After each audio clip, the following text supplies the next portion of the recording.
Wind comes in, and the first place that it hits or strikes is going to be at that edge. We're not only attaching the deck and the drip edge in a particular way, we're attaching the underlayment, and we're attaching the starter course in a particular way, okay?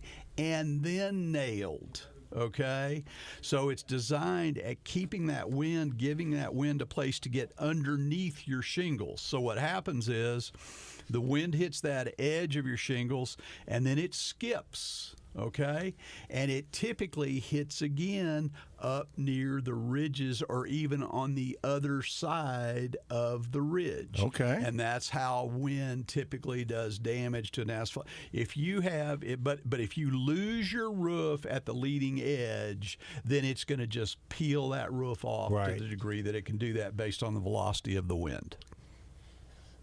Because I wrote the question, it's embarrassing to miss my own question, but I didn't, because hips and ridges, hips come all the way down to the perimeter of the roof, and in most cases, with the attachment of a drip edge, starter course, in a lot of cases self-adhered starter course, and the underlayment, and the shingles laying on top of that, a lot of leading edges do not get subjected to damage from wind uplift, but as my dad just said, the wind skips up after it hits the leading edge. If it hits a strong leading edge, it will not damage that leading edge. It will skip up to a higher portion of the roof. I have one takeaway from the show today. Yeah.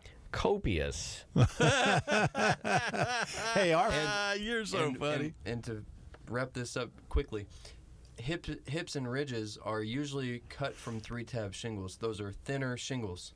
Oh, really? Not in our world. We don't use those. Oh, okay. but that's fine. A lot of people do. And hips and ridges are on the hips, and on the hip and ridge shingles cut from 3-tab shingles are on the hips of the roof and on the ridges of a roof. Okay. If it is a 3-tab shingle, those are more prone to be damaged than a properly done roof perimeter detail. Well, that's that shingle that came out of the package with a 60-mile-an-hour wind warning. Anyway. Exactly. So, now we do have this different nailing pattern on our drip edge. And on Fortified, we actually have a different way of installing underlayment.